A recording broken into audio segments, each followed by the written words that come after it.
ഓം കർപ്പണ്യദോഷോ ഭഗതസ്വഭാവകപൃച്ഛാമത്താം ധർമ്മസുമൂഢചേതക ശ്രേയസ്യാ നിശ്ചിതം ബ്രൂഹിതന്മേ ശിഷ്യസ്തേഹം ശാതിമാം താം പ്രപന്നം. ഓം നമോ ഭഗവതേ വാസുദേവായ. നമോ ഭഗവതേ വാസുദേവായ. ഓം ശ്രീകൃഷ്ണായ പരബ്രഹ്മണേ നമഃ. എല്ലാവർക്കും നമസ്കാരം. ഇന്ന് ഗീതയിലെ 15-ാം അധ്യായം പുരുഷോത്തമ യോഗത്തില് 16-ാമത്തെ ശ്ലോകം തൊട്ടാണ് നമുക്ക് ചിന്തിക്കേണ്ടത്. ദ്വാമിപൗ പുരുഷൗ ലോകേ ക്ഷരച്ചാക്ഷര ഏവച ക്ഷര സർവാണി ഭൂതാനി കൂടസ്ഥോ അക്ഷര ഉച്ചതേ. ലോകത്തിൽ ക്ഷരനെന്നും അക്ഷരനെന്നും രണ്ട് പുരുഷ സ്വരൂപങ്ങളുണ്ട്. സകല ജീവജാലങ്ങളും ക്ഷരമാണ്. കൂടസ്ഥനെ അക്ഷരപുരുഷൻ എന്ന് പേര് പറയുന്നു. ക്ഷരം നശിക്കുന്നത്, അക്ഷരം നശിക്കാത്തത്. ഭഗവാന്റെ മായാശക്തിയാണ് അക്ഷരപുരുഷൻ എന്ന് ശങ്കരഭാഷ്യത്തിൽ പറയുന്നുണ്ട്. അതായത് നമ്മുടെ ശരീരം തന്നെ എടുത്തുകൊണ്ട് വേണം ഗീതാശാസ്ത്രം പഠിക്കാമെന്ന് ഞാൻ ആവർത്തിച്ചു പറയുന്നു. ഇവിടെ ആദ്യം തന്നെ 15-ാം അധ്യായത്തിൽ ഭഗവാൻ പറഞ്ഞ കാര്യം ഓർത്തിരിക്കണം. സർവസ്യജാഹം ഹൃദി സന്നിവിഷ്ടോ മത്തസ്മൃതി ജ്ഞാനം ആബോഹനം ച വേദശ്ച സർവൈരഹമേവ വേദ്യോ വേദാന്തവേദ വിദേവചാഹം. അതായത് വേദാന്തം എന്ന് പറഞ്ഞാൽ തന്നെ അതിൽ ആത്യന്തികമായിട്ട് നമ്മളെ മനസ്സിലാക്കി തരുന്നത് നമ്മുടെ സ്വരൂപം തന്നെ ബ്രഹ്മമാണെന്നാണ്. അഹം ബ്രഹ്മാസ്മി, തത്വമസി, പ്രജ്ഞാനം ബ്രഹ്മ, ഇതൊക്കെ പറയുന്നത് ഈ ഒരു സത്യത്തെയാണ്. അതിൽ ആത്യന്തികമായിട്ട് ശരീരത്തിനകത്തിരിക്കുന്ന, അതായത് ഹൃദയകമലത്തിൽ സർവസ്യജാഹം ഹൃദി സന്നിവിട്ടോ മത്തസ്മൃതിജ്ഞാനമാബോധനം ച. നമ്മൾ എപ്പോഴും ഓർത്തിരിക്കേണ്ട ഒരു കാര്യം, നമ്മുടെ തന്നെ ശരീരത്തിലെ ഹൃദയത്തിൽ ഭഗവാൻ തന്നെ ജീവാംശമായിട്ട് ഇരുന്നു കൊണ്ടാണ് നമുക്ക് ഓർമ്മയും നമുക്ക് അറിവും നമുക്ക് മറവിയും ഉണ്ടാക്കി തരുന്നത്. ഇതൊരു ശക്തിയായിട്ടാണ് ഹൃദയത്തിൽ വസിക്കുന്നത്. ഇത് തന്നെയാണ് ഞാനെന്ന ബോധം നമുക്ക് ഉണ്ടാക്കുന്നത്. ഈ അറിവ് തന്നെയാണ് വേദാന്തം. തത്വമസി, അഹം ബ്രഹ്മാസ്മി എന്നൊക്കെ പറയുന്നത് ഒന്ന് തന്നെ. പ്രജ്ഞാനം എന്ന് പറയുന്നതാണ് ബോധം. ഞാനുണ്ട് എന്ന ബോധം നമുക്കുണ്ടാകുന്നത് ഈ ഒരു പ്രതിഭാസത്തിന്റെ വിവേകമാണ് യഥാർത്ഥത്തിൽ അറിവ് എന്ന് പറയുന്നത്. അപ്പൊ നമ്മുടെ ശരീരമാണ്, ശരീരത്തിലുള്ള ജീവനാണ് ഇതിനൊക്കെ ആധാരം എന്ന് പറഞ്ഞു. അതുകൊണ്ട് തന്നെ ഭഗവാൻ പറയുന്നു, ആ ശരീരത്തെ പറ്റി മനസ്സിലാക്കുന്നതാണ് ഏറ്റവും വലിയ ശ്രേഷ്ഠം. ദ്വാമിമൗ പുരുഷൗ ലോകേ ക്ഷരച്ചാക്ഷരേവച ക്ഷര സർവാണി ഭൂതാനി കൂടസ്ഥോ അക്ഷര ഉച്ചതേ. നമ്മുടെ ശരീരം നശിക്കുന്നതാണ്, ശരീരത്തിലുള്ള ജീവൻ നശിക്കാത്തതാണ്.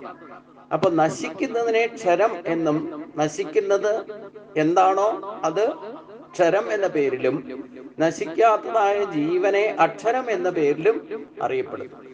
ഈ ക്ഷര അക്ഷര പുരുഷന്മാർക്ക് രണ്ട് ഭാവത്തിൽ വർത്തിക്കുന്നതായ നമ്മുടെ ശരീരത്തിൽ തന്നെ നശിക്കാത്ത ജീവനായിട്ടിരിക്കുന്നത് അക്ഷരമായിട്ടിരിക്കുന്നതും നശിക്കുന്നതായ ശരീരമായിട്ടിരിക്കുന്നതും ദ്വാമിമോ രണ്ടിലും ഇരിക്കുന്നതും പരാശക്തിയും അപരാശക്തിയുമാകുന്ന രണ്ട് ഭാവത്തിൽ വർത്തിക്കുന്നതും ഭഗവാൻ തന്നെ. ഇതിനെ യോജിപ്പിച്ച് നിർത്തി പ്രവർത്തിപ്പിക്കുന്നതും ക്ഷരാക്ഷര പുരുഷന്മാർക്ക് ഉപരിയായിട്ടിരിക്കുന്ന പരബ്രഹ്മമൂർത്തിയാണ്. ഇതിനെയാണ് ഉത്തമ പുരുഷൻ അഥവാ അക്ഷരപുരുഷന്റെ, അല്ലെങ്കിൽ ജീവാത്മാവും പരമാത്മാവും ആണ് ശരീരവും ജീവനും. ഇത് രണ്ടും ചേർന്നാൽ ചേർത്ത് വയ്ക്കുന്നതും അതിനെ നിയന്ത്രിക്കുന്നതും ഊർധ്വമൂലത്തിലിരിക്കുന്ന ബ്രഹ്മശക്തിയാണ്.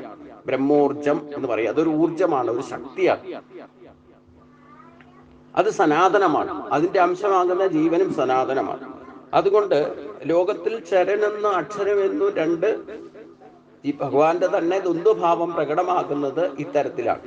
ഒന്ന് നശിക്കുന്നതും ഒന്ന് നശിക്കാത്തതുമായ നമ്മുടെ ശരീരത്തിൽ തന്നെ നശിക്കാത്തതായ ജീവൻ, ശരീരത്തിന്റെ നാഥനായിരിക്കുന്ന ജീവൻ അക്ഷരമാണ്. എന്നാൽ ഈ പച്ചയായ ശരീരം നശിക്കുന്നതാണ്, അത് ക്ഷരമാണ്. ഇതിനെ രണ്ടിനെയും യോജിപ്പിച്ച് നിർത്തി പ്രവർത്തിപ്പിക്കുന്നത് ആ ഉത്തമ പുരുഷൻ, അതായത് മുകളിലിരിക്കുന്ന സെൻട്രൽ പവറാണ്. അതിനെയാണ് ബ്രഹ്മം എന്നും, ഇല്ലെങ്കിൽ പരമാത്മാവ്, ഈശ്വരൻ എന്നും ഒക്കെ പറയുന്നത് അത് തന്നെയാണ്. എവിടെ ബോധമുണ്ടോ അവിടെ ബ്രഹ്മമുണ്ട്, അവിടെ ജീവനുമുണ്ട്. ജീവനില്ലെങ്കിൽ നമുക്ക് ഞാനുണ്ടെന്നുള്ള ബോധമില്ലല്ലോ. അപ്പൊ അതുകൊണ്ട് ക്ഷരം നശിക്കുന്നത്, അക്ഷരം നശിക്കാത്തത്. ഭഗവാന്റെ മായാശക്തിയാണ് അക്ഷരപുരുഷൻ എന്ന് ശങ്കരഭാഷ്യം. അപ്പൊ ഇത് രണ്ടും ചേർത്ത് നിർത്തുമ്പോഴാണ് നമ്മൾ ഉണ്ട് എന്നുള്ള ബോധം ഉണ്ടാകുന്നത്. അപ്പൊ ശരീരം പ്രത്യക്ഷത്തിലുണ്ട്. ആ ശരീരത്തിലിരിക്കുന്ന ജീവൻ നശിക്കാത്തതാണ്. ശരീരം നശിച്ചാലും ജീവൻ നശിക്കില്ല. അപ്പൊ ഇതിനുപരി നശിക്കുന്നതായ ശരീരത്തിന്റെയും താൽക്കാലികമായിട്ട് കിട്ടിയിരിക്കുന്ന ജീവൻ അക്ഷരപുരുഷന്റെ അംശമാണെങ്കിൽ തന്നെ അതിനും ഉപരി അതിനെ നിയന്ത്രിക്കുന്നതായ ഒരു ശക്തിയുണ്ട്. അതാണ് അക്ഷരപുരുഷന് ഉപരിയായിട്ട് വർത്തിക്കുന്ന ആ പരമാത്മാവ്. അത് തന്നെയാണ് ഇനി ഭഗവാൻ പറയുന്നത്. ഉത്തമ പുരുഷസ്തന്യ പരമാത്മോ ഉദാഹൃതകയോ ലോകത്രയമാവശ്യ വിവർത്തിയം അവ്യേം ഈശ്വര.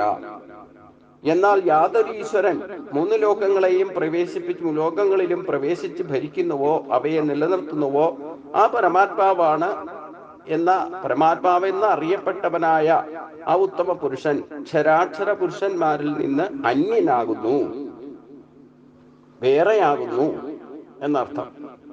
അന്യമാണ് പരമാത്മാവ് പുരുഷോത്തമൻ എന്ന് പറയുന്നുവെങ്കിലും ആ പരമാത്മാവ് സർവ അന്തർയാമിയായിട്ട് വർത്തിക്കുന്നു എന്ന് ലോകത്രയം ആവശ്യ വിഭർത്തി എന്ന വാക്കുകളിൽ വ്യക്തമാക്കിയിരിക്കുന്നു. വേറിട്ട് നിന്നുകൊണ്ട് തന്നെ എല്ലാത്തിലും പ്രവേശിച്ച് അതിനെയൊക്കെ നിയന്ത്രിക്കുന്നത് ആ ശക്തി തന്നെയാണ്. അതുകൊണ്ടാണ് ഉത്തമ പുരുഷൻ എന്ന് പറയുന്നത്. ഈ ഉത്തമ പുരുഷൻ ആരാണെന്നുള്ള സത്യത്തെ മനസ്സിലാക്കുന്നവന് മാത്രമേ ഉത്തമ മനുഷ്യനാവൂ. നമ്മളെല്ലാത്തിലും നമ്മൾ രണ്ട് ശക്തിയായിട്ട് കണക്കാക്കുന്നു ഈശ്വരനെ. ഈശ്വരൻ വേറെ, ഞാൻ വേറെ എന്ന് ചിന്തിക്കുന്നത് തന്നെ ദ്വന്ദ്വഭാവമാണ്.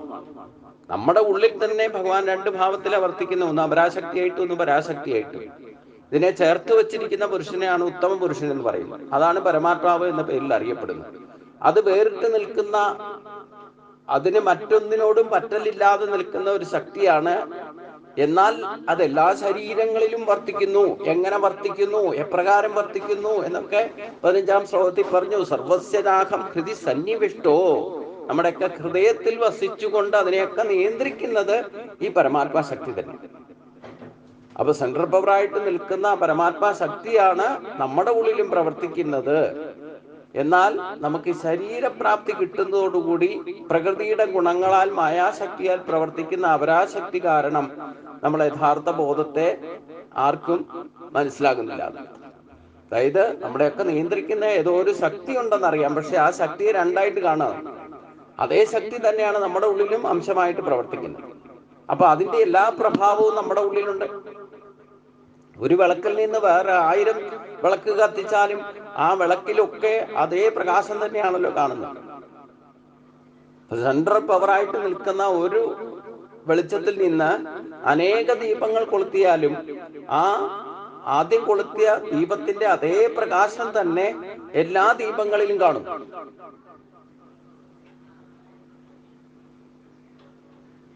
അതാണ് നമ്മൾ തിരിച്ചറിയുക. അതാണ് വിവേകം കൊണ്ട് ചിന്തിച്ച് മനസ്സിലാക്കേണ്ട കാര്യം. ഇതൊരാളെ ബോധ്യപ്പെടുത്താനും നമുക്ക് സ്വയം ബോധ്യം വരണം. നമ്മളെല്ലാത്തിനും ആധാരമായിരിക്കുന്ന ഏകത്വത്തിൽ നിന്നാണ് അനേകത്വത്തെ പ്രാപിക്കുന്നതെന്നും ഈ അനേകത്വം തന്നെയാണ് ഏകമായിട്ട് നിൽക്കുന്നതും എന്ന അദ്വൈത ബോധത്തിലേക്ക് നമ്മൾ ഉയരണം, സ്വയം ബോധ്യം വരണം എന്നർത്ഥം. അപ്പൊ 4 വേദങ്ങളിലും കൊട്ടിഘോഷിക്കുന്നത് ഈ ബോധം തന്നെയാണ്. വേദാന്തം എന്ന് പറഞ്ഞാൽ തന്നെ അഹം ബ്രഹ്മാസ്മി, തത്വമസി, പ്രജ്ഞാനം ബ്രഹ്മ എന്നൊക്കെ പറഞ്ഞാലും അതൊക്കെ ഈ ഒന്ന് അദ്വൈത ബോധത്തെ ഉണ്ടാക്കി തരുന്നതാണ്. അപ്പൊ അതുകൊണ്ട് ആ പരമാത്മാവും ജീവാത്മാവും വേറെ ആണെന്ന് ചിന്തിക്കുന്നത് തന്നെ അജ്ഞാനമാണ്. സെൻട്രൽ പവർ ആണ് ഇതിനെയൊക്കെ നിയന്ത്രിക്കുന്നത് എങ്കിലും സൂത്രേ മണികണായിവ, എല്ലാ ശരീരങ്ങളിലും ഒരു നൂലിൽ കോർത്തിരിക്കുന്ന മണിരത്നങ്ങളാണ് ഈ പ്രപഞ്ചത്തിലെ എല്ലാ ഘടകങ്ങളും എന്ന് ഭഗവാൻ പറഞ്ഞിട്ടുണ്ട്. അതിനെയാണ് ഉത്തമ പുരുഷൻ എന്ന് പറയുന്നത്. അപ്പൊ സെൻട്രൽ പവർ ഒന്നാണ്. അതായത് ബ്രഹ്മ, വിഷ്ണു, മഹേശ്വരന്മാർ പോലും ഉണ്ടായിട്ടുള്ളത് അതിൽ നിന്നാണ്. അപ്പൊ അതുകൊണ്ട് അന്യമാണെന്ന് നമുക്ക് തോന്നും. പരമാത്മാവായ ആ പുരുഷോത്തമൻ എന്ന് പറയുന്നുവെങ്കിൽ അന്യമാണ് എന്ന് തോന്നുന്നു എങ്കിലും ആ പരമാത്മാവ് സർവ അന്തര്യാമിയായിട്ട് വർത്തിക്കുന്നു. അതാണ് എല്ലാത്തിലും, ലോകത്തിൽ എല്ലായിടത്തും നിറഞ്ഞു നിൽക്കുന്നു, എല്ലാത്തിലും നിറഞ്ഞു നിൽക്കുന്നു എന്ന് പറയാൻ കാരണം. യസ്മാക്ഷരോ അതീതോഹം അക്ഷരാദി അഭിജോത്തമ അതോ അസ്മി ലോകേ വേദേ ച പ്രതിത പുരുഷോത്തമ. യാതൊരു കാരണത്താൽ ഞാൻ അക്ഷരത്തെ അതിക്രമിച്ചവനായിട്ടും അക്ഷര പുരുഷനേക്കാളും ഉത്തമനായിരിക്കുന്നുവോ, അതിനാൽ തന്നെ ലോകത്തിലും വേദത്തിലും ഞാൻ പുരുഷോത്തമൻ എന്ന് പ്രസിദ്ധനാകുന്നു. അതുകൊണ്ട് തന്നെ എല്ലാ കാലത്തും നമ്മുടെ ചിന്തയിലും വാക്കിലും പ്രവൃത്തിയിലും എല്ലാം ഒരു വിചാരം ഉണ്ടായിരിക്കണം. നമ്മൾ കേവലം കീടാണുവിനെ പോലെ ഒരു അംശം മാത്രമാണ്.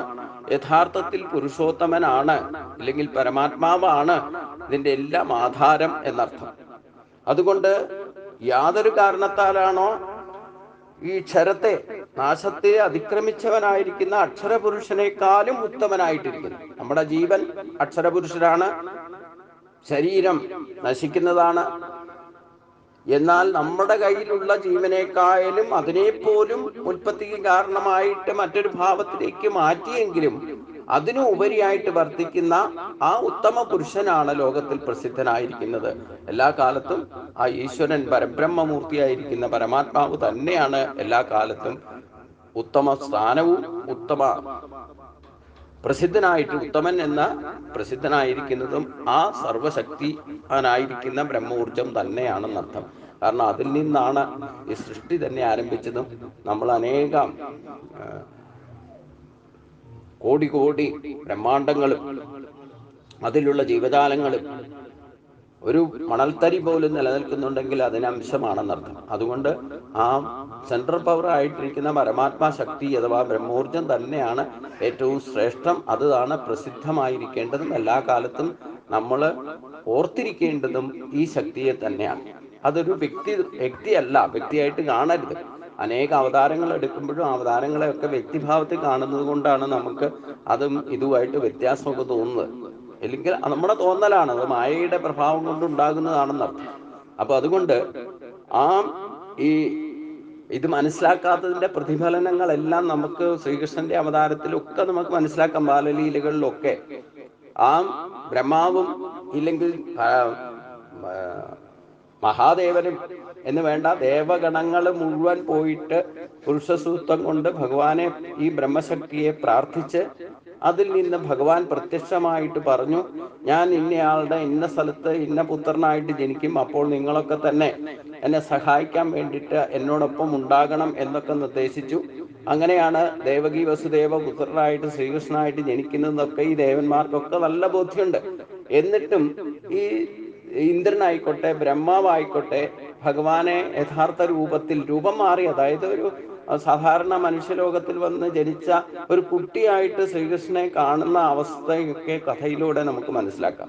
ഇത്രയൊക്കെ മനസ്സിലാക്കി പറഞ്ഞു കൊടുത്തിട്ട് പോലും ആ ശ്രേഷ്ഠമായ സ്ഥാനമാനങ്ങളിൽ ഇരിക്കുന്നവർ പോലും അവരുടെ പരാതി ഇല്ലെങ്കിൽ അവരുടെ ദുഃഖം ലോകത്തിന് നന്മയ്ക്ക് വേണ്ടിയിട്ട് അവര് പോയി പ്രാർത്ഥിച്ചിട്ടാണ് ഭഗവാൻ ഇങ്ങനെ ഒരു വേറൊരു അല്ലെങ്കിൽ മനുഷ്യരൂപം എടുത്തുകൊണ്ട് വന്ന് അവതരിച്ചത്.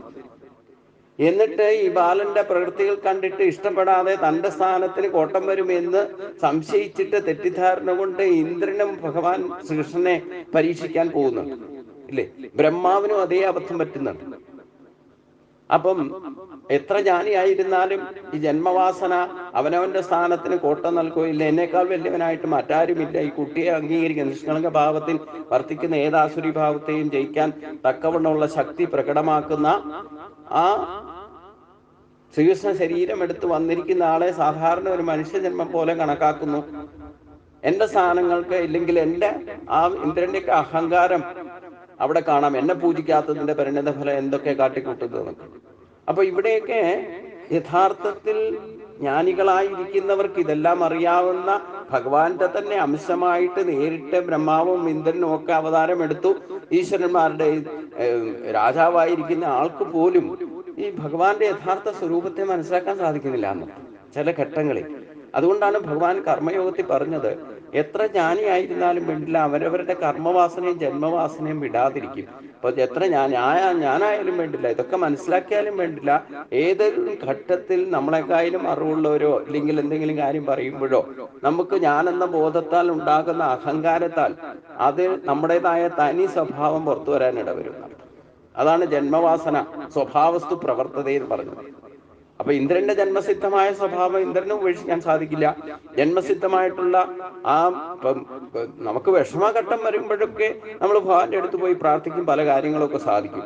പക്ഷെ നമ്മൾ സാധാരണ സുഖലോലുപരായിട്ട് സാധാരണ ജീവിതം നയിക്കുന്ന സമയത്ത് ഈ പറയുന്ന അറിവൊക്കെ അപ്രത്യക്ഷമാണ്. അപ്പൊ തന്റെ സ്വഭാവം പ്രകടമാകും. അപ്പൊ അതിൽ നിന്ന് അതുകൊണ്ടാണ് ഈ സാധനാബലം ഉണ്ടാക്കിക്കൊണ്ടിരിക്കണം.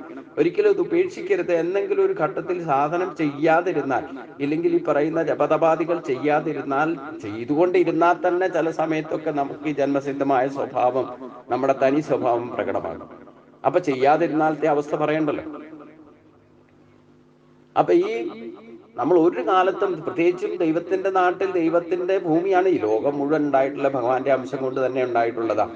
അപ്പൊ അതിന് ആധാരമായിരിക്കുന്ന ആ ഉത്തമ പുരുഷനായിരിക്കുന്ന ഭഗവാന്റെ അംശത്തെ മറന്നുകൊണ്ട് ജീവിച്ചാൽ പിന്നെ ഈ ജീവിതം വ്യർത്ഥമാകുന്ന അവസ്ഥയിലേക്ക് വരും.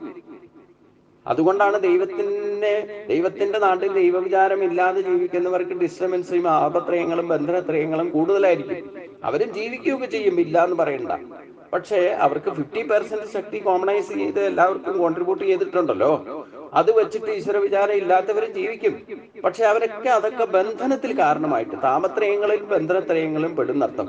അതുകൊണ്ടാണ് ഞാൻ പറഞ്ഞത്, നീ തന്ത്രി ആയിക്കോട്ടെ, മേശാന്തി ആയിക്കോട്ടെ, ബ്രാഹ്മണ കുലത്തിൽ ജനിച്ചവരായിക്കോട്ടെ, ക്ഷത്രിയനോ വൈശ്യനോ ശൂദ്രനോ, ഈ 4 കുലങ്ങളിൽ വകുപ്പും പേരും ഇല്ലെ ജാതി മതങ്ങളും സർട്ടിഫിക്കറ്റിലൊക്കെ വേറെ മാറിയാലും മനുഷ്യ കുലത്തിൽ ഈ 4 വകുപ്പേ ഉള്ളൂ. ബ്രഹ്മത്തെ പറ്റി അറിയുന്നവൻ ബ്രാഹ്മണൻ, സ്വയം രക്ഷയ്ക്ക് വേണ്ടിയിട്ട് വീരശൂര പരാക്രമം കാണിച്ചുകൊണ്ട് നടക്കുന്നവർ ക്ഷത്രിയൻ, കൃഷി ഗൗരുഷ്യ വാണിജ്യം വൈശ്യകർമ്മ സ്വഭാവം എന്ന് പറഞ്ഞ, അപ്പൊ കൃഷി ചെയ്തിട്ടോ ബിസിനസ് ചെയ്യുന്നവരോ ഒക്കെ ആയിട്ടുള്ളവര് വൈശ്യരാണ്. ഈ പരിചാരകർമ്മം ചെയ്യുന്നവര് ശൂദ്രരാണ്. അപ്പൊ മനുഷ്യകുലത്തിൽ തന്നെ ഈ 4 വകുപ്പിലൂടെയാണ് എല്ലാവരും ജീവിക്കുന്നത്. യാതൊരു സംശയവുമില്ല. അവരവരുടെ ജന്മ സ്വഭാവം അനുസരിച്ചുകൊണ്ട് അതാത് വകുപ്പിൽ തന്നെ ആയിരിക്കും അവരൊക്കെ പ്രവർത്തിക്കുന്നത്. അപ്പൊ ഇങ്ങനെയൊക്കെ പ്രവർത്തിക്കുന്നതിന്റെ ഇടയിൽ ഈ താപത്രയങ്ങൾ അനുഭവിക്കാത്തവരും ബന്ധനത്രയം ഇല്ലാത്തവർ എത്ര പേരുണ്ടെന്ന് വിരലിലെണ്ണി കണ്ടുപിടിക്കാൻ സാധിക്കും? ആരും ഉണ്ടാവില്ല. നമുക്ക് ഒരാൾക്ക്, എന്റെ അന്വേഷണത്തിൽ ഇന്ന് വരെ 42 വയസ്സ് വരെ ഞാൻ ഇതൊന്നും അന്വേഷിച്ചിരുന്നില്ല. പക്ഷെ ഗീത പഠിക്കാൻ തുടങ്ങിയപ്പോൾ ഇതൊക്കെ അന്വേഷിക്കാൻ തുടങ്ങിയിട്ട് ഈ ബന്ധനത്രയങ്ങളിലും താപത്രയങ്ങളിലും പെടാത്ത ഒരൊറ്റ ശ്രേഷ്ഠനെ കാണാൻ സാധിച്ചിട്ടുണ്ട്. എത്ര ജ്ഞാനിയായിരുന്നാൽ. കാരണം എന്താ? യഥാർത്ഥ അവബോധമില്ല. അതാണ് പ്രശ്നം. അഥവാ അവബോധമാണ് എന്തെങ്കിലും ഉണ്ടാക്കിയാലും അതൊക്കെ ജീവിതഘട്ടങ്ങളിൽ ചിലപ്പോൾ മറന്നിട്ട് പ്രവർത്തിക്കും. അവനവന്റെ ആവശ്യം സാധിക്കാൻ വേണ്ടിയിട്ട് കണ്ടതിന്റെ കേട്ടതിന്റെ പിന്നാലെ, ഈ ഭൗതികതയുടെ പിന്നാലെ പരക്കം പായുമ്പോൾ യാതൊരു സംശയവുമില്ല, ഈ എത്ര അറിവ് നേടിയാലും ഇതൊക്കെ ലംഘിക്കും. ചിലപ്പോൾ ഇതൊക്കെ മറന്നിട്ട് പ്രവർത്തിക്കും ഭഗവാൻ. കാരണം ഈ ചില ഘട്ടങ്ങളിൽ ചിലതൊക്കെ സംഭവിക്കണമെന്നുണ്ടെങ്കിൽ നമ്മൾ ഇതൊക്കെ മറക്കണം. അതുകൊണ്ടാണ് ഭഗവാൻ പറഞ്ഞത്, സർവസ്വജാഗം ഹൃദയ സന്നിവിഷ്ടവും അർത്ഥസ്മൃതി ജ്ഞാനമാണ്. നമുക്ക് മറവി ഉണ്ടാക്കുന്നതും ഓർമ്മയുണ്ടാക്കുന്നതും അറിവുണ്ടാക്കുന്നതും ഈ ഭഗവാൻ തന്നെയാണ്. നമ്മുടെ ഉള്ളിലിരിക്കുന്ന അംശം തന്നെയാണ് നമ്മളിൽ ഈ 3 തരത്തിലുള്ള പ്രതിഭാസം ഉണ്ടാക്കുന്നത്. അപ്പൊ നമ്മൾ ഈ കർമ്മബന്ധനങ്ങളിൽ പെടാനോ പെടാതിരിക്കാനോ ഒക്കെ കാരണമായി വരുന്നത് ഈ അറവിയും അല്ലെങ്കിൽ മറവിയും ഓർമ്മയും അറിവുമാണ്.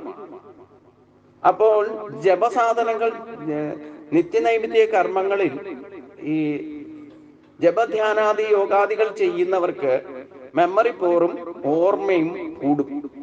മെമ്മറി പവറും ഗ്രാഫിക് പവറും കൂടും. ഗ്രാഫിക് പവർ എന്ന് പറഞ്ഞാൽ എന്ത് കണ്ടാലും പഞ്ചേന്ദ്രിയങ്ങളെ കൊണ്ട് അറിയുന്നതിനൊക്കെ ഗുണദോഷങ്ങളെ തിരിച്ചറിയാൻ സാധിക്കും. ആ ഗ്രാഫിക് പവർ കൂടിയാലോ ആ ഗുണങ്ങളെയൊക്കെ മനസ്സിലാക്കി കഴിഞ്ഞാൽ അതിൽ നിന്ന് വ്യതിചലിക്കാതെ അത് മറക്കാതിരിക്കാനുള്ള കഴിവും കിട്ടും എന്നർത്ഥം. ഈ മറവിയാണ് പ്രശ്നം. അത് മായ കൊണ്ടുണ്ടാകുന്നതാണ്. മൂടുപടം വന്നു കഴിഞ്ഞാൽ മറക്കും. അപ്പൊ ജപതപാദികൾ നിത്യമായിട്ട് ചെയ്യുന്നവർക്ക് ഗ്രാഫിക് പവറും മെമ്മറി പവറും കൂടും. ഈ മറവി എന്ന പ്രതിഭാസത്തെ നമുക്ക് ഭൗതിക കാര്യങ്ങളിൽ മറന്നാലും കുഴപ്പമില്ല. ഇപ്പം പ്രജേതസ്സുകളെ പറ്റി പറഞ്ഞാൽ 10,000 വർഷത്തോളം രുദ്രഗീതം മഹാദേവന് ഉപദേശിച്ചതനുസരിച്ചുകൊണ്ട് പ്രജേതസ്സുകൾ 10,000 വർഷം തപസ് ചെയ്യുന്നുണ്ട്. തന്റെ ശരീരബോധത്തെ പോലും വിട്ടിട്ട് ആ രുദ്രഗീതം ജപിച്ചുകൊണ്ട് പ്രജേതസ്സുകൾ തപസ് ചെയ്ത ആ തീർത്ഥ സ്ഥാനമാണ് ഗുരുവായൂരെ തീർത്ഥകുളം എന്ന് പറയുന്നത്. അവിടെ മമ്മിയൂര് അപ്പനാണ് അവിടെ ഇരുന്നതെന്നും ആ ഗുരുവായൂരപ്പന് വേണ്ടിയിട്ട് സ്ഥാനം മാറി, അല്ലെങ്കിൽ ആ സ്ഥാനം ത്യജിച്ചുകൊണ്ട് മമ്മിയൂർക്ക് മാറിയതാണെന്നൊക്കെ മഹാത്മ്യത്തിൽ പറയുന്നുണ്ട്. അപ്പൊ ഈ ഭാഗവതത്തിൽ പറയുന്ന പ്രചേതസ്സുകള് കഠിനമായ തപസ് ചെയ്തു. ആ തപസ്സിൽ പ്രസന്നനായിട്ട് മഹാദേവൻ പ്രത്യക്ഷനായിട്ട് രുദ്രഗീതം എന്ന് പറയുന്ന ഒരു മന്ത്രം പറഞ്ഞു കൊടുക്കലുണ്ട്. ഇതൊക്കെ ഭാഗവതത്തിലുള്ള കാര്യമാണ്. അപ്പൊ അവന് ശരീരം പോലും മറന്നിട്ട് സകലം എന്തിനു വേണ്ടിയിട്ടാണോ തപസ് ചെയ്യുന്നത് അതെല്ലാം മറന്നിട്ട് ശരീരബോധത്തെ പോലും വിട്ടിട്ട് 10,000-ഓളം വർഷത്തോളം തപസ് ചെയ്തതായിട്ട് പറയുന്നുണ്ട്. അപ്പൊ ശരീരബോധത്തെ പോലും മറക്കേണ്ട സമയത്ത് മറക്കണം എന്നർത്ഥം. അപ്പോഴേ നമുക്ക് അതിന്റെ ശ്രേഷ്ഠത, യഥാർത്ഥ ബോധം ഉണ്ടാകുകയുള്ളൂ. നമ്മൾ ശരീരത്തെ പറ്റി ഇപ്പൊ നമ്മൾ ധ്യാനത്തിൽ ഇരിക്കുന്ന സമയത്ത് ശരീരത്തിന് എന്തെങ്കിലും അസ്വസ്ഥത ഉണ്ടെങ്കിൽ ഈ ധ്യാനം എന്ന് പറയുന്ന സംഗതി അതിന്റെ എന്താണ് ഉദ്ദേശ ലക്ഷ്യം അത് മറന്നിട്ട് ശരീരത്തെ പറ്റി ബോധം വരും. അപ്പൊ ഇത്തരത്തിൽ നമുക്ക് ഈ മായ കൊണ്ടുണ്ടാകുന്ന മൂന്നവസ്ഥയാണ് ഭഗവാൻ തന്നെ നമ്മുടെ ഉള്ളിൽ ഇരുന്നുകൊണ്ട് നമുക്ക് വേണ്ട ഗ്രാഫിക് പവറും മെമ്മറി പൂട്ടും കൂട്ടി ആ ശക്തിയെ ഉണർത്തുന്നതും വേണ്ടാത്ത കാര്യങ്ങൾ, ഭൗതികമായ കാര്യങ്ങളെ മറക്കാനും സാധിക്കണം. എന്നാലേ നമുക്ക് ഏകാഗ്രത കിട്ടുകയുള്ളൂ. അപ്പം ഉത്തമ പുരുഷനാണ് ശ്രേഷ്ഠമെന്ന് ഉറപ്പിച്ചുകൊണ്ട് അത് ഗ്രാഫ് ചെയ്ത് അത് മെമ്മറി പവറിൽ എല്ലാ കാലത്തും സൂക്ഷിച്ചുകൊണ്ട് അതനുസരിച്ചുകൊണ്ട് എന്ത് ചിന്തിച്ചാലും എന്ത് പറഞ്ഞാലും എന്ത് പ്രവർത്തിച്ചാലും ആ ഉത്തമ പുരുഷ സ്മരണ വിടാതെ പ്രവർത്തിക്കണം എന്നാണ് ഈ തത്വത്തിൽ നിന്ന് നമ്മൾ മനസ്സിലാക്കേണ്ടതെന്നർത്ഥം. അതാണ് ഇനി പറയുന്നത്. യോ മാമേവ സമ്മൂഢോ ജാനാതി പുരുഷോത്തമം സ സർവവിദ് ഭജതി മാം സർവഭാവേന ഭാരത. അല്ലയോ അർജുന, യാതൊരുവൻ മോഹരഹിതനായിട്ട് എപ്രകാരം എന്നെ പുരുഷോത്തമനായിട്ട് അറിയുന്നുവോ അവൻ എല്ലാം അറിഞ്ഞവനായിട്ട് സകല പ്രകാരത്തിലും എന്നെ ഭജിക്കും. അതായത് ഭഗവാന്റെ മഹത്വത്തെ മനസ്സിലാക്കിക്കൊണ്ട് അനന്യമായിട്ട് ആ ബ്രഹ്മശക്തിയെ തന്നെ ഭജിക്കണം എന്നാണ്. അതാണ് ബ്രഹ്മോപാസന എന്ന് പറയുന്നത്. അപ്പം ആ മൂഢത്വം വന്നു ഭവിക്കുന്നത് മോഹരഹിതം ഇല്ല, ഈ മോഹവലയത്തിൽ പെടുമ്പോഴേ നമുക്ക് ഈ മൂഢത്വം വരണം. അതായത് നമ്മളിൽ തന്നെയുള്ള ശക്തി യഥാർത്ഥത്തിൽ അത് മറന്നു പ്രവർത്തിക്കാൻ ഇടവരും. അതാണ് മോഹ വലയം എന്ന് പറയുന്നത്. കർമ്മകുശലതയിലേക്ക് ശരീരം പോലും മറന്ന് പ്രവർത്തിക്കാനുള്ള പ്രേരണ ഉണ്ടാകുന്നതിന് കാരണമായിരിക്കുന്ന ശക്തിയെ മറന്നിട്ട് പ്രവർത്തിക്കുക. അപ്പൊ യാതൊരുവൻ മോഹരഹിതനായിട്ട് ഇപ്രകാരം എന്നെ പുരുഷോത്തമനായിട്ട് അറിയുന്നുവോ അവൻ എല്ലാം അറിഞ്ഞവനായിട്ട് സകല പ്രകാരത്തിൽ എന്നെ ഭജിക്കുന്നവനായിട്ട്. അതായത് പരമാത്മാവിനെ അറിയുക എന്നതിന് പരമാത്മാവിനെ സാക്ഷാത്കരിക്കുക തന്നെ വേണം. അതായത് മറ്റൊരാളെ ബോധിപ്പിക്കാൻ നടക്കുന്നതിൽ നല്ലത് നമ്മൾ സ്വയം ബോധവാനാകുക. ഞാനുണ്ട് എന്ന് പറയുന്ന ബോധം തന്നെ ബ്രഹ്മമാണ്, അത് പരമാത്മാവാണ്. ആ ഓർമ്മയോടുകൂടി നമുക്ക് ചിന്തിക്കാൻ സാധിക്കുന്നതും പറയാൻ സാധിക്കുന്നതും പ്രവർത്തിക്കാൻ സാധിക്കുന്നതും നമ്മുടെ ഇച്ഛയ്ക്കനുസരിച്ചുകൊണ്ട് ശരീരം കൊണ്ട് നടക്കാൻ സാധിക്കുന്നതും എവിടെയൊക്കെ സഞ്ചരിക്കാൻ സാധിക്കുന്നുവോ അതിനൊക്കെ കാരണമായിരിക്കുന്ന ആ പുരുഷോത്തമൻ നമ്മുടെ ശരീരം ഇരിക്കുന്ന അംശത്തെക്കാൾ അതിനെപ്പോലും നിയന്ത്രിക്കുന്നതായ ജീവാത്മാവിനേക്കാൾ ഉപരിയായിട്ട് പ്രവർത്തിക്കുന്ന പരമാത്മാവിനെ അറിയണം. അത് രണ്ടും ഒന്നാണെന്നുള്ള ബോധം വച്ചുകൊണ്ട് നമ്മൾ ചിന്തിക്കാനും പറയാനും പ്രവർത്തിക്കാനും സാധിച്ചാൽ അതാണ് സാക്ഷാത്കാരം. സ്വയം അനുഭവിച്ച് നമ്മുടെ ശരീരത്തിലൂടെ മാത്രമേ ഇത് അനുഭവിക്കാൻ സാധിക്കൂ. ശരീരമല്ലെങ്കിൽ ഇത് അനുഭവിക്കാൻ സാധിക്കില്ല. അനുഭവിച്ചാൽ തന്നെ അത് താൽക്കാലിക സ്വപ്നം കാണുന്ന പോലെയൊക്കെ ചില കാര്യങ്ങളൊക്കെ നമുക്ക് സുഷുപ്തി കിടന്ന് ഉറങ്ങുമ്പോഴും സ്വപ്ന അവസ്ഥയിൽ പലതും കാണും. ശരീരം കൊണ്ട് പലതും അനുഭവിക്കും, വേദനയും സുഖവും ദുഃഖവും ഒക്കെ അനുഭവിക്കും. പക്ഷെ ഉണർന്നു വന്നു കഴിഞ്ഞാൽ ഇതൊന്നും ഉണ്ടാവില്ല. അതൊക്കെ അനുഭവിക്കുന്നത് സൂക്ഷ്മ ശരീരമാണ്, സ്ഥൂല ശരീരമല്ല. അപ്പൊ സ്ഥൂല ശരീരത്തിലൂടെ ആണ് നമ്മൾ സ്വപ്ന തുല്യമായിട്ട് പലതും അനുഭവിക്കുന്നത്. ജീവിച്ചിരിക്കുമ്പോൾ അല്ലെങ്കിൽ ജാഗ്രത ആയിരിക്കുമ്പോൾ യാഥാർത്ഥ്യമാണെന്ന് ഈ പറയുന്ന കാര്യങ്ങളൊക്കെ നടക്കുന്നതിന് ആധാരമായിരിക്കുന്ന ശക്തിയാണ് എന്നിൽ പ്രവർത്തിക്കുന്നത് ശരീരത്തിലൂടെ ഞാൻ അനുഭവിക്കുന്നത് ഈ ഈശ്വര ശക്തി കൊണ്ടാണ് എന്നുള്ള ബോധത്തിൽ നമ്മൾ പ്രവർത്തിക്കണം. അത് എല്ലാ കാലത്തും സ്മരണയിൽ അനന്യ ചിന്തയായിക്കൊണ്ട് ചിന്തിക്കാനും പറയാനും പ്രവർത്തിക്കാനും സാധിക്കുന്നത് ഈ ഈശ്വര ശക്തിയാണെന്നുള്ള ഉറപ്പ്. അതാണ് പരമാത്മാവിനെ പറ്റിയുള്ള അറിവ്. അതാണ് ഈ പ്രപഞ്ചത്തെ മുഴുവൻ നയിക്കുന്നത്. അപ്പൊ അതുകൊണ്ട് പരമാത്മാവിനെ അറിയുക എന്ന് പറഞ്ഞാൽ യഥാർത്ഥത്തിൽ അറിയാന്ന് പറഞ്ഞാൽ ഈ പുസ്തകജ്ഞാനം കൊണ്ട് അറിയില്ല. ഇതൊക്കെ മനസ്സിലാക്കിയിട്ട് നമ്മുടെ ചിന്തയിലും വാക്കിലും പ്രവർത്തിക്കുന്നതൊക്കെ അതാണെന്ന് അനുഭവിച്ചറിയണം. അത് അനുഭവിച്ചറിഞ്ഞാൽ പിന്നെ ഭൗതികതയിൽ രമിച്ച് നമ്മൾ നടക്കില്ല എന്നർത്ഥം. ഇതാണ് യഥാർത്ഥത്തിൽ ഗീതയുടെ രഹസ്യം. അതാണ് ഗീതയിലെ ഈ 15-ാം അധ്യായം എസൻസ് എന്ന് പറയുന്നത്. ഇത് പറഞ്ഞ കാര്യങ്ങളെല്ലാം ക്രോഡീകരിച്ചുകൊണ്ട് 20 ശ്ലോകങ്ങളിൽ ഒതുക്കിയിട്ടുണ്ട് ഭഗവാൻ. 19 ശ്ലോകങ്ങളിൽ അത് രഹസ്യമാണെന്നും പറയുന്നു. ഇത് ഗുഹ്യതമം ശാസ്ത്രം ഇതമുക്തം മയാനഖ ഏതദ്ബുദ്ധ്വാ ബുദ്ധിമാൻ സ്യാത് കൃതകൃത്യസ്യ ഭാരത. ഇതാണ് രഹസ്യങ്ങളിൽ വെച്ച് ഏറ്റവും രഹസ്യം. നമ്മൾ ഈ ജപതപാദികളും ഇല്ല യോഗ സാധനകൾ ചെയ്താലും അഷ്ടാംഗയോഗം ചെയ്താലും യഥാർത്ഥ ഭക്തി കൊണ്ട് ലഭിക്കേണ്ടത് ഈ ശാസ്ത്രജ്ഞാനമാണ്. ഇത് നമ്മുടെ ശരീരത്തിലൂടെ തന്നെ സാക്ഷാത്കരിക്കുന്ന വിധത്തിലാണ് 15-ാം അധ്യായം പറഞ്ഞിട്ടുള്ളത്. പ്രപഞ്ചത്തിൽ പ്രത്യക്ഷത്തിൽ നമുക്ക് അതിനെ മനസ്സിലാക്കിക്കൊണ്ട് തന്നെ നമ്മുടെ ശരീരത്തിലൂടെ എങ്ങനെ ഇതിനെ സാക്ഷാത്കരിക്കാൻ സാധിക്കും. ആ പരമാത്മ ചൈതന്യത്തെ ഉത്തമ പുരുഷൻ ആരെന്ന് മനസ്സിലാക്കിക്കൊണ്ട് ശരീരം കൊണ്ട് തന്നെ മൂഢത്വം കളഞ്ഞിട്ട് ഭഗവാനെ അനന്യമായിട്ട് ഭജിക്കാനുള്ള രഹസ്യം നമ്മുടെ ശരീരത്തിലെ അണുവിലും പ്രവർത്തിക്കുന്നത്, ഓരോ രോമകൂപങ്ങളിലും പ്രവർത്തിക്കുന്ന ആ ശക്തിയാണ് എന്ന് മനസ്സിലാക്കിയിട്ട് നമ്മുടെ തന്നെ ഹൃദയത്തിൽ ഇരുന്നു കൊണ്ട് നമുക്ക് ഓർമ്മയും മറവിയും ഉണ്ടാക്കുന്നതും ഈ പരമാത്മാ ശക്തിയാണെന്നുള്ള ആ അറിവാണ് യഥാർത്ഥ ശാസ്ത്രം എന്ന് പറയുന്നത്. അതുകൊണ്ട് ഇത് ഗുഹ്യതമം ശാസ്ത്രം ഇതമുക്ത മയാനഖ ഏതദ് ബുദ്ധ്വാ ബുദ്ധിമാൻ സ്യാത് കൃതകൃത്യസ്യ ഭാരത. അല്ലയോ അർജുന, ഇപ്രകാരം അത്യന്ത രഹസ്യമായ ഈ ശാസ്ത്രം എന്നാൽ പറയപ്പെട്ടു, ഞാൻ നിനക്ക് ഉപദേശിച്ചു. ബുദ്ധിമാനായ മനുഷ്യൻ ഇതറിഞ്ഞിട്ട് കൃതകൃത്യനായിട്ട് ചെയ്യേണ്ടത് ചെയ്തവനായിട്ട് ഭവിക്കുന്നു. അത്യന്ത രഹസ്യമായ ഈ ശാസ്ത്രം എന്ന് ഉദ്ദേശിക്കുന്നത് ഗീതാശാസ്ത്രം തന്നെ.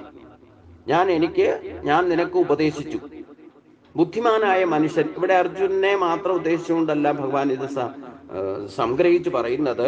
ബുദ്ധിമാനായ ഏതൊരു മനുഷ്യനാണോ ഈ ശാസ്ത്രത്തെ അറിഞ്ഞിട്ട് അവൻ കൃതകൃത്യനായിട്ട് ഭവിക്കുന്നു. ഭാരതീയന്റെ ഏറ്റവും വലിയ ലക്ഷണം എന്ന് പറയുന്നത് കൃതകൃത്യതയാണ്. എന്ന് പറഞ്ഞാൽ എങ്ങനെയാ?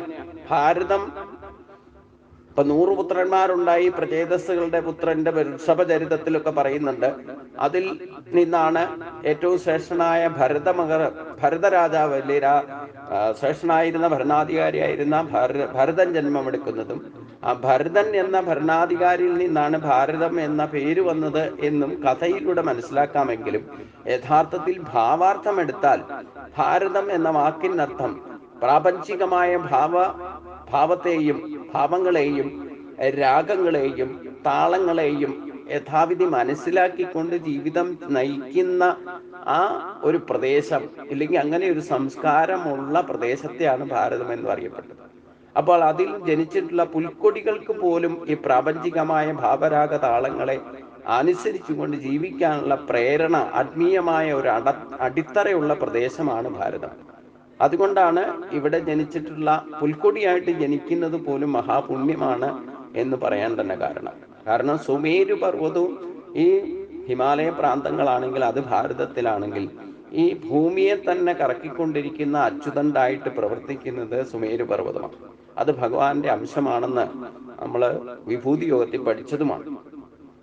അപ്പോൾ ഈ ഭൂമിക്ക് തന്നെ കൃത്യമായ സൂര്യനിൽ നിന്ന് കൃത്യമായ അകലത്തിൽ ഒരു പ്രഭണപഥത്തിൽ കൃത്യമായിട്ട് ചലിച്ചുകൊണ്ടിരിക്കുന്നുണ്ട്. അത് സ്വയം കറങ്ങുന്നുമുണ്ട്, സൂര്യനെ പ്രദക്ഷിണം വയ്ക്കുന്നുമുണ്ട്. അതിന് ചലനാത്മകമായ ഒരു ഭാവവും ഒരു രാഗവും ഒരു താളവും ഉണ്ട്. അത് ടോട്ടലി ഭൂമിയുടെ അച്ചുതണ്ടാകുന്ന ഈ സുമേരു പർവ്വതമാണ് ഈ ഭൂമിയെ സ്വയം നിയന്ത്രിക്കുകയും ഭൂമിയെ സൂര്യന് ചുറ്റും ഒരു പ്രത്യേക ഭ്രമണപഥത്തിലൂടെ ചലിപ്പിക്കുന്നത്. അപ്പൊ സൂര്യരശ്മി പോലും ഈ ഭൂമിയിൽ എല്ലായിടത്തും ഒരേപോലെ ലഭിക്കുന്നതിന് ആവശ്യമായ ഒരു ഭാവം, അത് ചലിക്കുമ്പോൾ അതിനൊരു രാഗം, അതിനൊരു താളക്രമമൊക്കെ ഉണ്ട്. നമ്മൾ തന്നെ നടക്കുമ്പോൾ ഒരു നടത്തത്തിന് ആര് സ്ത്രീയോ പുരുഷനോ ആര് നടന്നാലും അതിനൊക്കെ ഒരു ഭാവരാഗ താളങ്ങളുണ്ട്. നമ്മുടെ ഹൃദയം ചലിക്കുന്നതിന് ഒരു ഭാവരാഗ താളമുണ്ട്. അതായത് പ്രപഞ്ചത്തിലെ എല്ലാവിധ ചലനങ്ങളും നിയന്ത്രിക്കപ്പെടുന്നത് സാമഭേദത്തിൽ അടിസ്ഥാനമായിരിക്കുന്ന ഭാവരാഗ താളങ്ങളാണ്. ആ പ്രപഞ്ചത്തിലെ എല്ലാവിധ ചലനാത്മകമാകുമ്പോൾ അചഞ്ചലമായിരിക്കുന്ന ബ്രഹ്മം മായാ പ്രഭാവം കൊണ്ട് ചലനാത്മകമായാൽ അതായത് വേദങ്ങൾ തന്നെ 4 വേദങ്ങളെ പറ്റി പറഞ്ഞാൽ ഋഗ്വേദ മന്ത്രങ്ങളെ കൊണ്ട് മനസ്സിനെ പരിപക്വമാക്കി യജുർവേദ മന്ത്രങ്ങളെ കൊണ്ട് യഥാവിധി യജ്ഞകർമ്മങ്ങളെ പൂർത്തീകരിക്കണം. ഇതാണ് കർമ്മയോഗത്തിന്റെ പ്രതിഭാസത്തെ പറയുന്നത്. മനസ്സ് ചഞ്ചലമാണ്. ആ മനസ്സിനെ ഏകാഗ്രമാക്കി മായയെ അതിക്രമിച്ചുകൊണ്ട് കർത്തവ്യ കർമ്മങ്ങളെ ചെയ്യുന്നതിന് ഒരു വിധിവിധാനമുണ്ട്. അതാണ് യജുർവേദം പറയുന്നത്. അത് ചിട്ടപ്പെടുത്തിയിരിക്കുന്നത് കൃതകൃത്യതയോടുകൂടി പൂർത്തിയാക്കാൻ വേണ്ടിയിട്ട് സാമവേദത്തിൽ അധിഷ്ഠിതമായ ഭാവരാഗ താളങ്ങൾ അനുസരിച്ചുകൊണ്ടാണ് ഈ പ്രാപഞ്ചികമായിട്ടുള്ള എല്ലാവിധ ചലനങ്ങളും നമ്മൾ ചെയ്യുന്ന കർമ്മങ്ങൾ പോലും നമ്മുടെ ശരീരത്തിന്റെ പ്രവർത്തനങ്ങളും ഒക്കെ നിയന്ത്രിക്കപ്പെടുന്നത് ഈ സാമവേദത്തിൽ അടിസ്ഥാനമായിട്ടുള്ള ബൃഹൽസാമം എന്ന് പറയുന്ന ഭാഗമാണ് അതിനെ നിയന്ത്രിക്കുന്നതായിട്ട് പറയുന്നത്. അത് സാമവേദം ഭഗവാന്റെ സ്വരൂപമാണെന്നും ബൃഹൽസാമമാണ്, സാമത്തിൽ തന്നെ ബൃഹൽസാമമാണ് എൻ്റെ വിഭൂതി എന്നും വിഭൂതി യോഗത്തിൽ ഭഗവാൻ പറയുന്നുണ്ട്. ഇനി താളക്രമത്തിന് എന്തെങ്കിലും ഗതിവിഗതികൾ സംഭവിച്ചാൽ, നമ്മുടെ ചലിക്കാൻ തുടങ്ങുമ്പം ഗഹനാകർമ്മണോ ഗതി എന്നൊക്കെ ഭഗവാൻ പറഞ്ഞിട്ടുണ്ട്. കർമ്മത്തിന്റെ എപ്രകാരം എത്രയൊക്കെ പറഞ്ഞു പഠിച്ചാലും ഈ ശാസ്ത്രമൊക്കെ പഠിച്ച് അനുസരിക്കാൻ ശ്രമിക്കുമ്പോൾ അനുസരിക്കുമ്പം അതിന്റെ ഗതി വിഗതികൾക്ക് മുൻകൂട്ടി പറയാൻ സാധ്യമല്ല. എപ്പോഴാണോ അത് സംഭവിക്കുന്നത് അത് കഴിഞ്ഞിട്ടേ പറയാൻ പറ്റുള്ളൂ. അപ്പൊ കർമ്മത്തിന്റെ ഗതി ഗഹനമാണെന്ന് പറഞ്ഞിട്ടുണ്ട്. ആ ഗഹനമായ ഗതിയിൽ ഏതെങ്കിലും വിധത്തിൽ താളപ്പിഴകളോ രാഗപ്പിഴകളോ ഒക്കെ ഉണ്ടായാൽ ഭാവരാഗ താളങ്ങൾക്ക് ഉണ്ടാകുന്ന പിഴകളെ പരിഹരിക്കുന്നതിനുള്ള പരിഹാരമാണ് അഥർവവേദം പറയുന്നത്. നമ്മുടെ ശരീരത്തിന്റെ പോഷിപ്പിക്കൽ തന്നെ ഏതെങ്കിലും വിധത്തിൽ താളം തെറ്റിയാൽ അതിനെ നിയന്ത്രിക്കാനുള്ള ആയുർവേദം അഥർവവേദത്തിൽ നിന്ന് ഉണ്ടായിട്ടുള്ളതാണ്. അപ്പൊ എത്ര കൃത്യമായ ഒരു സിസ്റ്റമാറ്റിക് ഒരു സൃഷ്ടി പരിപാലനമാണ് ഭഗവാൻ ചിട്ടപ്പെടുത്തിയിരിക്കുന്നത്. അതുകൊണ്ടാണ് ഭഗവാന് മഹാകർമ്മൻ എന്ന് പേര് വന്നത്. മഹത്തായ കർമ്മം നടപ്പാക്കുന്നത്.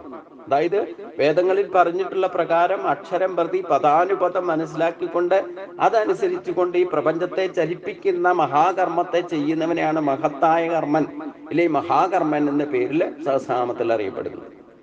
അപ്പം ഇവിടെ ഇതിന്റെയൊക്കെ രഹസ്യത്തെയാണ് ഭഗവാൻ ഇതുവരെ പറഞ്ഞത് എന്നത്. ഈ 15-ാം അധ്യായത്തോടു കൂടി ഗീതയുടെ യഥാർത്ഥ എസൻസ് എല്ലാം പറഞ്ഞു. അതാണ് ഭഗവാൻ പറഞ്ഞത്. ഇപ്രകാരം അത്യന്ത രഹസ്യമായ ഭക്തിയുടെ രഹസ്യമാകുന്ന ഈ ശാസ്ത്രം എന്ന് പറഞ്ഞാൽ ഗീതാശാസ്ത്രം ഞാൻ നിനക്കായി ഉപദേശിച്ചു. ഇവിടെ അർജുനൻ എന്ന വാക്കല്ല എടുത്തു പറഞ്ഞിരിക്കുന്നത്. അർജുനോട് നിനക്കായി ഉപദേശിച്ചു എന്ന് പ്രത്യേകം പറഞ്ഞിട്ട് പിന്നെ പറയുന്നു ബുദ്ധിമാനായ മനുഷ്യൻ. ഇവിടെ മയാനഖൻ ഇതമുക്തം മയാനഖ ഇതി കുഖ്യതമം ശാസ്ത്രം ഇതമുക്തം മയാനഖ ഏതത് ബുദ്ധ്വ. അവിടെ മനുഷ്യൻ എന്ന വാക്കാണ് മയാനഖൻ എന്ന് പറഞ്ഞ. ആരാണോ ബുദ്ധിമാനായ മനുഷ്യൻ, ഇവിടെ അർജുനൻ മാത്രമല്ല പറയുന്നത്, നമ്മളെല്ലാം പെടും അതിൽ. അപ്പൊ ബുദ്ധിമാനായ മനുഷ്യൻ ഇത് അറിഞ്ഞിട്ട് എന്ന് പറഞ്ഞാൽ അതിനെ ഗ്രഹിക്കണം. അവൻ കൃതകൃത്യനായി എന്ന് പറഞ്ഞാൽ ചെയ്യേണ്ടത് ചെയ്തവനായിട്ട് ഭവിക്കുന്നു. അപ്പം മനുഷ്യജന്മത്തിന്റെ യഥാർത്ഥ ലക്ഷ്യം എന്തെന്നും കൂടി ഇവിടെ പറയുന്നതാണ്. യഥാർത്ഥത്തിൽ കൃതകൃത്യനായിട്ട്, അതായത് ചെയ്യേണ്ട കാര്യങ്ങൾ ചെയ്യേണ്ട സമയത്ത് ചെയ്യേണ്ടതുപോലെ ചെയ്യുക, അങ്ങനെ ചെയ്യുന്നവനായിട്ട് ഭവിക്കണം. ചിന്തിക്കേണ്ട കാര്യങ്ങൾ ചിന്തിക്കേണ്ട സമയത്ത് ഗുണദോഷങ്ങളെ തിരിച്ചറിഞ്ഞുകൊണ്ട് ചിന്തിക്കണം. പറയേണ്ട കാര്യങ്ങൾ പറയേണ്ട സമയത്ത് പറയേണ്ടതുപോലെ പറയണം. പ്രവർത്തിക്കേണ്ട കാര്യങ്ങൾ പ്രവർത്തിക്കേണ്ട സമയത്ത് പ്രവർത്തിക്കേണ്ടതുപോലെ പ്രവർത്തിക്കണം. അങ്ങനെ കർമ്മത്തെ പൂർത്തിയാക്കുന്നവനായി ഭവിക്കണം. കർമ്മം അവസാനിച്ചാൽ മാത്രമേ നമുക്ക് മോക്ഷപ്രാപ്തി സാധ്യമാകൂ. എന്നുവരെ ഇതൊക്കെ ചെയ്തുകൊണ്ടിരിക്കുന്നുവോ ഈശ്വരപ്രാപ്തി സാധ്യമല്ല. നമ്മൾ ഒന്ന് ജനിക്കാൻ തന്നെ കാരണം ഏതെങ്കിലും തരത്തിലുള്ള കർമ്മങ്ങൾ ബാക്കിയുള്ളത് കൊണ്ട് തന്നെയാണ്. അതാണ് പ്രാരാബ്ധ കർമ്മങ്ങൾ, പൂർവജന്മാർജിതമായുള്ള കർമ്മവാസനകളാൽ കർമ്മബന്ധനങ്ങളിൽ പെട്ടതുകൊണ്ടാണ് നമ്മളൊക്കെ വന്ന് ജനിച്ചിരിക്കുന്നത്. യാതൊരു സംശയവും വേണ്ട.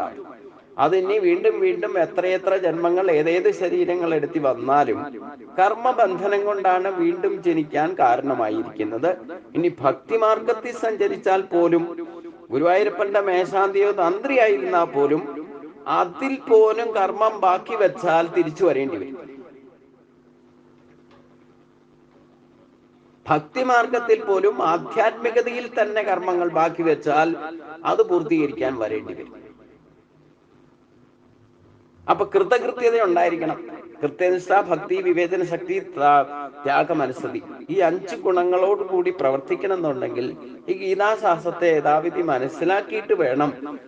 ബുദ്ധിമാനായാൽ തന്നെ ബുദ്ധിമാന്മാരിൽ ബുദ്ധിമാനാകണം, മേധാബുദ്ധി പ്രവർത്തിക്കണം. ചിന്തയിലും വാക്കിലും പ്രവൃത്തിയിലും ഗുണദോഷങ്ങൾ ഉണ്ടാവും, പ്രകൃതിയുടെ നിയമമാണ്. അതിനെയൊക്കെ തിരിച്ചറിഞ്ഞുകൊണ്ട് അതൊക്കെ കൃതകൃത്യമായിട്ട് യൂട്ടിലൈസ് ചെയ്യുന്നവന് ഒരിക്കലും ദുഃഖിക്കേണ്ടി വരികയില്ല. നാ ശോചിത് വർഹസി എന്ന് പറഞ്ഞാൽ അവൻ ഒരു കാരണവശാലും താപത്രയങ്ങളിലോ ബന്ധനത്രയങ്ങളിലോ പെടുകയില്ല.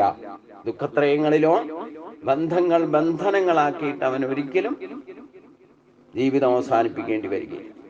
ഏതെങ്കിലും വിധത്തിൽ നമ്മുടെ അജ്ഞാനം കൊണ്ട്, കർമ്മത്തിന്റെ ഗതി കൊണ്ട് എന്തെങ്കിലും ബാക്കി വെച്ചാൽ വീണ്ടും ശരീരം എടുത്തു വരേണ്ടി വരും. അവിടെ കൃതകൃത്യത ഇല്ലാതെ വന്നു എന്നർത്ഥം. അവിടെയാണ് ബന്ധനം. ഒരു കാരണവശാലും ഋണബാധ്യത ഉണ്ടാക്കരുത്, വാക്കുകൊണ്ടോ പ്രവൃത്തി കൊണ്ടോ എന്നർത്ഥം. അതിന് ഈ ശാസ്ത്രം പഠിച്ചാൽ സാധിക്കുമെന്ന് തന്നെയാണ് ഭഗവാൻ പറഞ്ഞത്. അതുകൊണ്ട് ഈ ശാസ്ത്രത്തെ, ഈ 15-ാം അധ്യായം 20 ശ്ലോകങ്ങളും കാണാപ്പാഠം പഠിച്ച് അത് മനസ്സിലാക്കിക്കൊണ്ട് വേണം ജീവിതത്തെ നയിക്കാൻ. നമുക്ക് ശരീരത്തിലൂടെ ഈ ഗീതാശാസ്ത്രത്തെ സാക്ഷാത്കരിക്കാൻ പറ്റിയ ഏറ്റവും വലിയ, ഗീതയുടെ എസൻസ് എന്നാ പറയുന്നത്. ഇപ്പൊ നാരായണ തപോവനത്തിലൊക്കെ ചെന്ന് കഴിഞ്ഞാൽ നിങ്ങൾ ഉച്ചയ്ക്ക് ഭക്ഷണം കഴിക്കുന്നതിന് മുമ്പ് ഈ 20 ശ്ലോകങ്ങളും ചൊല്ലിയതിന് ശേഷം മാത്രമേ ഭക്ഷണം കഴിക്കാൻ സമ്മതിക്കുള്ളൂ. അതൊരു പ്രാർത്ഥനയായിട്ടാണ് അവിടെ ഒക്കെ ആചരിക്കുന്നത്. ഇപ്രകാരം ഈ 20 ശ്ലോകങ്ങൾ കാണാപ്പാഠം പഠിച്ച് നിത്യയുക്തമായി വെറുതെ സഹസ്രനാമം ജപിക്കുന്ന പോലെ ഇല്ലെങ്കിൽ അങ്ങനെ പടപടപടാന്ന് ചൊല്ലിപ്പോകുന്നതിൽ അർത്ഥം അല്ല. അത് എപ്പോഴും ഓർമ്മ വയ്ക്കുന്നതിന് ഈ ശാസ്ത്രത്തിന്റെ എസൻസ് ആയിട്ട്, അതായത് നമ്മുടെ ശരീരത്തിലൂടെ ഈശ്വരനെ എങ്ങനെ സാക്ഷാത്കരിക്കാം എന്ന് ആദ്യം ഈ ശരീരത്തിലൂടെ സാക്ഷാത്കരിച്ചാൽ മാത്രമേ നമുക്ക് ഈ പ്രപഞ്ചത്തിലുള്ള സൃഷ്ടിയിലൊക്കെ ഈശ്വരനെ കാണാൻ സാധിക്കൂ. ഞാൻ അടിക്കടി പറയുന്ന കാര്യമാണ്, നമ്മളിലുള്ള ശക്തിയെ നമ്മൾ തിരിച്ചറിഞ്ഞ് അത് അനുഭവിക്കാതെ, സാക്ഷാത്കരിക്കാതെ നമുക്ക് മറ്റുള്ള ഒന്നിനും സാധ്യമല്ല. ഭാവത്തിലോ നമ്മൾ ക്രിയയിലോ ഇല്ലേ ദ്രവ്യങ്ങളിലോ ഈശ്വരനെ കാണാൻ സാധിക്കണമെങ്കിൽ നമ്മളിൽ ആദ്യം സാക്ഷാത്കരിക്കാം. അപ്പോഴേ നമ്മുടെ കാഴ്ചപ്പാടുകളിലും നമ്മുടെ ഭാവത്തിലും നമ്മുടെ സ്വഭാവത്തിലും നമ്മൾ ചെയ്യുന്ന കർമ്മങ്ങളിലും നമ്മൾ ഉപയോഗിക്കുന്ന വസ്തുക്കളിലും എല്ലാ ജീവജാലങ്ങളിലും ഒക്കെ ഈശ്വരഭാവം ഒന്ന് തന്നെയാണ്. എൻ്റെ ഉള്ളിലുള്ളത് തന്നെയാണ് മറ്റുള്ളതിലും ഇരിക്കുന്നത്, മറ്റുള്ള ജീവജാലങ്ങളെ നയിക്കുന്നത് എന്നുള്ള ഭാവത്തിലേക്ക്, ഭാവാദ്വൈതം, ക്രിയാദ്വൈതം, ദ്രവ്യാദ്വൈതം എന്ന ഭാവത്തിലേക്ക് നമുക്ക് ഉയരാൻ സാധിക്കുകയുള്ളൂ. അപ്പോൾ മാത്രമേ നമുക്ക് ഈശ്വര സാക്ഷാത്കാരം നേടിക്കൊണ്ട് അനായാസന ജീവിതം നയിച്ച് ദുഃഖരഹിതമായിട്ട് ജീവിതം നയിച്ചിട്ട് ദുഃഖരഹിതമായ സ്ഥാനത്തേക്ക് ഉയർത്തപ്പെടുകയുള്ളൂ. അതിനുള്ള ശാസ്ത്രമാണ് ഈ 20 ശ്ലോകങ്ങളിലൂടെ ഭഗവാൻ പറഞ്ഞത്. ഇതുവരെ 14 അധ്യായത്തിലൂടെ പറഞ്ഞ ആ ഗീതാശാസ്ത്രത്തിന്റെ ഏറ്റവും എസൻസ് ആയിട്ട് അറിയപ്പെടുന്നത് ഈ ഗീതാശാസ്ത്രത്തിലെ 15-ാം അധ്യായം പുരുഷോത്തമ യോഗമാണ്. പുരുഷോത്തമ യോഗം യഥാവിധി പഠിച്ച് സാക്ഷാത്കരിക്കാൻ സാധിച്ചാൽ അവനാണ് ഉത്തമ മനുഷ്യനായിട്ട് മാറുന്നത്, അവനാണ് പൂർണ്ണ മനുഷ്യനായിട്ട് മാറുന്നത്, അവനാണ് അനായാസന ജീവിതം നയിക്കാൻ സാധിക്കുന്നതും. അനായാസന മരണത്തിലേക്ക് ശരീരം ത്യജിക്കേണ്ടി വരുന്ന സമയത്ത് അനായാസന ശരീരം ത്യജിക്കാനും സാധിക്കും. ഒരു ആശുപത്രിയിലും പോയി കിടന്നിട്ട് മൂക്കിലും വായിലും ട്യൂബ് കയറ്റി കിടന്ന് മരിക്കേണ്ടി വരികയില്ല. അങ്ങനെ വരരുത് എന്ന് സ്വയം തീരുമാനിച്ചുറപ്പിച്ചുകൊണ്ട് മനുഷ്യജന്മത്തിന്റെ പരമമായ ലക്ഷ്യം നമുക്ക് പ്രാപ്തമാകാൻ ഈ ഒരു ശാസ്ത്രം സാധിക്കും. അവനാണ് ബുദ്ധിമാനായ മനുഷ്യനായിട്ട് ജന്മത്തെ പൂർത്തീകരിക്കുന്നത് എന്നതിൽ യാതൊരു സംശയവുമില്ല. ആ ഒരു അവസ്ഥയിലേക്ക് നമുക്ക് ഉയരാൻ സാധിക്കട്ടെ എന്ന് പ്രാർത്ഥിച്ചുകൊണ്ട്, ഗുരുവായൂരപ്പന്റെ അനുഗ്രഹമില്ലാതെ, ഈശ്വരാനുഗ്രഹമില്ലാതെ, ഈശ്വര സ്മരണയില്ലാതെ ഈ ഒരു അവസ്ഥ, ഈ ഭഗവാൻ പറഞ്ഞ കാര്യങ്ങളെ നമുക്ക് സാക്ഷാത്കരിക്കുക എന്ന് പറഞ്ഞാൽ അനുഭവിച്ചറിയാൻ സാധ്യമല്ല. അനുഭവിച്ചുകൊണ്ട് തന്നെ ഈ ശരീരം അതിനൊരു മാധ്യമം തന്നെയാണ്, യാതൊരു സംശയവുമില്ല. ഈ ശരീരം കിട്ടിയിരിക്കുന്നത് സ്ഥൂല ശരീരത്തിലൂടെ തന്നെ ഈശ്വരനെ സാക്ഷാത്കരിക്കാം. അതിന് ഈ ശാസ്ത്രത്തെ യഥാവിധി മനസ്സിലാക്കിക്കൊണ്ട് കൃതകൃത്യനായി ഭവിക്കുക. അവനവന്റെ കർത്തവ്യ കർമ്മങ്ങൾ എന്ന് മനസ്സിലാക്കി അത് കൃതകൃത്യമായിട്ട് ചെയ്തു തീർത്ത് യാതൊരു ബന്ധനങ്ങളും ഇല്ലാതെ ശരീരം ഉപേക്ഷിക്കുക. അപ്പോൾ ഭഗവാനിലേക്ക് എത്താൻ സാധിക്കും. അതാണ് കൃതകൃത്യതയുടെ ഏറ്റവും വലിയ ശ്രേഷ്ഠത. അപ്പൊ കൃത്യനിഷ്ഠ, ഭക്തി, വിവേചന ശക്തി, ദൃഢനിശ്ചയം, ത്യാഗമനസ്ഥിതി, ഈ 5 ഗുണങ്ങളാണ് ഈ ശാസ്ത്രത്തെ അനുസരിക്കാൻ നമുക്ക് സഹായിക്കുന്നത്. ഒരു കാരണവശാലും അനുകരിക്കരുത്. ഞാൻ പറയുന്നത് പോലും അതേപടി അനുകരിക്കരുത്. അത് അനുസരിക്കണമെങ്കിൽ ഇത് മനസ്സിലാക്കിയിട്ട്, അതാണ് ഇതി ഗുഹ്യതമം ശാസ്ത്രം ഇതമുക്തം മയാനഖ എന്ന് പറഞ്ഞാൽ യഥാർത്ഥത്തിൽ മനസ്സിലാക്കിയ മനുഷ്യനെയാണ് ഇവിടെ പറയുന്നത്. മനുഷ്യ ജന്മത്തിലൂടെ നമുക്ക് കിട്ടിയിട്ടുള്ള വിശേഷ ബുദ്ധി കൊണ്ട് ഈ ശാസ്ത്രത്തിന്റെ ഗുണദോഷങ്ങളെ മനസ്സിലാക്കിക്കൊണ്ട് പ്രവർത്തിക്കുന്ന ബുദ്ധിമാനായ മനുഷ്യൻ, അവനാണ് കൃതകൃത്യനായി ഭവിക്കുന്നതും. അവൻ കൃതകൃത്യത ഭാരത എന്ന് പറഞ്ഞാൽ അവനാണ് യഥാർത്ഥ ഭാരതീയനാകുന്നത്. അപ്പൊ ഭാരതീയൻ ആരാ, എന്താണ് ഭാരതം എന്ന് മനസ്സിലാക്കണം. അപ്പൊ അതുകൊണ്ട് ഇത് ഗുഹ്യതമം ശാസ്ത്രം മിതമുക്ത മാനഘ ഏതദ് ബുദ്ധ്വാ ബുദ്ധിവാൻസാത് കൃതകൃത്യസ്യ ഭാരത ഇതി ശ്രീമദ് ഭഗവത്ഗീതാസു ഉപനിഷത്സു ബ്രഹ്മവിദ്യായാം യോഗശാസ്ത്രസ്യ കൃഷ്ണാർജുന സംവാദേ പുരുഷോത്തമയോഗോ നാമ പഞ്ചദശാധ്യായഃ. സർവത്ര ഗോവിന്ദനാമ സങ്കീർത്തനം.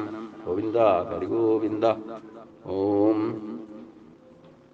സ്വസ്തി പ്രജാഭ്യാം പരിപാലയന്താം ന്യായേന മാർഗേണ മഹിം മഹീശാ ഗോബ്രാഹ്മണേഭ്യഃ ശുഭമസ്തനിത്യം. ലോകാ സമസ്താ സുഖിനോ ഭവന്തു. ലോകാ സമസ്താ സുഖിനോ ഭവന്തു. ഓം ശാന്തി ശാന്തി ശാന്തി.